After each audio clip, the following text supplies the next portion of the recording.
ನಮ್ಮ ಶ್ರೀ ವಜ್ರಕ್ಷೇತ್ರದಲ್ಲಿ ಎಲ್ಲರಿಗೂ ಪರಿಚಯ ಇರೋ ಹಾಗೆ 3 ನರಸಿಂಹದೇವರಿದೆ. ಒಂದು ಅಭಯಲಕ್ಷ್ಮೀ ನರಸಿಂಹ, ಸ್ತಂಭ ನರಸಿಂಹ ಹಾಗೂ ಅಶ್ವತ್ಥ ಕುಬೇರ ಲಕ್ಷ್ಮೀ ನರಸಿಂಹ.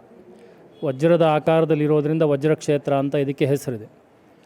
ಹಾಗಾಗಿ ನರಸಿಂಹದೇವರಿಗೆ ಅತ್ಯಂತ ಪ್ರಿಯವಾಗಿರತಕ್ಕಂಥ ಹಾಗೂ ಹನುಮಂತ ದೇವರಿಗೂ ಅತ್ಯಂತ ಪ್ರಿಯವಾಗಿರತಕ್ಕಂಥ ಅಭಿಷೇಕ ಅಂದರೆ ಇದು ಜೇನುತುಪ್ಪದ ಅಭಿಷೇಕ ಅತ್ಯಂತ ಶ್ರೇಷ್ಠ.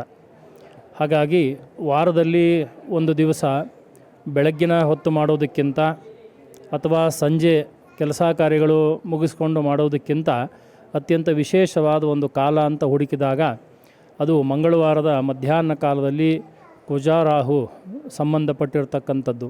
ಯಾಕೆಂದರೆ ರಾಹು ಕಾಲದಲ್ಲಿ ಸಾಮಾನ್ಯವಾಗಿ ಯಾವುದೇ ಕೆಲಸಗಳನ್ನು ಮಾಡೋದಿಲ್ಲ. ಆದರೆ ರಾಹು, ಕೇತು, ಕುಜ, ಶನಿ, ಮಂಗಳ ಏನಿದ್ದಾರೆ ಆದಿತ್ಯಾದಿ ನವಗ್ರಹ ದೇವತೆಗಳು ಪ್ರಾರ್ಥನೆ ಮಾಡೋದೇ ಹನುಮಂತ ದೇವರನ್ನು, ರಾಮದೇವರನ್ನು ಮತ್ತು ನರಸಿಂಹದೇವರನ್ನು.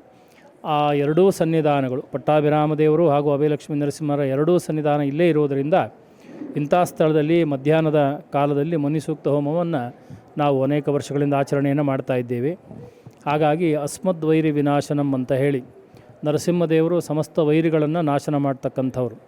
ವೈರಿಗಳು ದೇಹದಲ್ಲಿರ್ತಕ್ಕಂಥವರು, ಹೊರಗಡೆ ಇರ್ತಕ್ಕಂಥವರು ಹಾಗೂ ದೇವಾನುದೇವತೆಗಳಲ್ಲಿರ್ತಕ್ಕಂಥ ವೈರತ್ವವನ್ನೆಲ್ಲ ನಿವೃತ್ತಿಯನ್ನು ಮಾಡಿ ಭಗವಂತ ಅವರಿಗೆಲ್ಲವನ್ನು ಅನುಗ್ರಹವನ್ನು ಮಾಡ್ತಾನೆ. ಸಜ್ಜನರ ಉದ್ಧಾರಕ್ಕೋಸ್ಕರವಾಗಿ ಅಹಂ ಭಕ್ತ ಪರಾಧೀನ ಅಂತ ಭಕ್ತರಿಗೋಸ್ಕರವಾಗೇ ನಾನಿದ್ದೀನಿ ಅಂಥೇಳಿ ನರಸಿಂಹದೇವರ ಅಭಯವನ್ನು ಕೊಟ್ಟಿರೋದ್ರಿಂದ ಇಲ್ಲಿರ್ತಕ್ಕಂಥದ್ದು ಅಭಯಲಕ್ಷ್ಮೀ ನರಸಿಂಹ. ಹಾಗಾಗಿ ಅಂತಹ ಸನ್ನಿಧಿಯಲ್ಲಿ ಪ್ರತಿ ವಾರವೂ ಕೂಡ ರಾಹುಕಾಲದ ಸಂದರ್ಭದಲ್ಲಿ 3 ಗಂಟೆಯಿಂದ 4:15 ಸಂದರ್ಭದ ಅಲ್ಲಿ ಜೇನುತುಪ್ಪದ ಅಭಿಷೇಕ ಅಂದರೆ ಮಧು ಅಭಿಷೇಕ, ಮನ್ಯು ಸೂಕ್ತದಿಂದ ಅದು ಅಭಿಷೇಕ. ಹಾಗಾಗಿ ದ್ರವ್ಯ ಸಂಪತ್ತು ಏನಿದ್ರು ಬರೋದಕ್ಕೆ ವೈರಿನಾಶನಕ್ಕೆ ಎಲ್ಲವೂ ವಿಶೇಷವಾಗಿರ್ತಕ್ಕಂಥ ಒಂದು ಕೆಲಸವಾಗಿದೆ ಇದು. ಅದಕ್ಕೋಸ್ಕರವಾಗಿ ಅದನ್ನು ಮಾಡ್ತೀವಿ.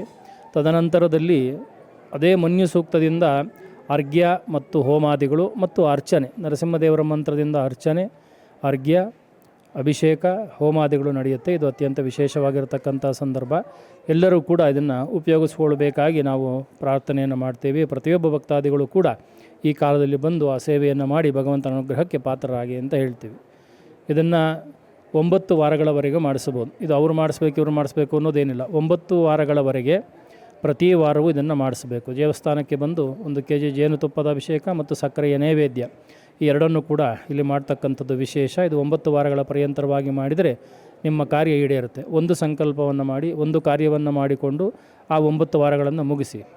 ನಮಗೆ ತುಂಬ ಲಿಸ್ಟ್ ಕೊಟ್ಟೆ ಅಭ್ಯಾಸ. ದೇವರಿಗೆ ತುಂಬ ಲಿಸ್ಟ್ಗಳು ಕೊಟ್ಟು ಒಂದೇ ಪೂಜೆ ಮಾಡಿಸ್ತೀವಿ. ಹಾಗಾಗಿ ಒಂದು ಸಂಕಲ್ಪವನ್ನು ಮಾಡಿಕೊಂಡು ಒಂದು ಪೂಜೆಯನ್ನು ಮಾಡಿಸಿ ಆ ಸಂಕಲ್ಪ ಖಂಡಿತ ನೆರವೇರುತ್ತೆ. ತದನಂತರದಲ್ಲಿ ಇನ್ನೊಂದು ಸಂಕಲ್ಪ ಮಾಡಿ ಮತ್ತೆ ಮಾಡಿಸಿ ಅಂತ ಈ ಮೂಲಕವಾಗಿ ನಾವು ಕೇಳ್ತಾ ಇದ್ದೀವಿ.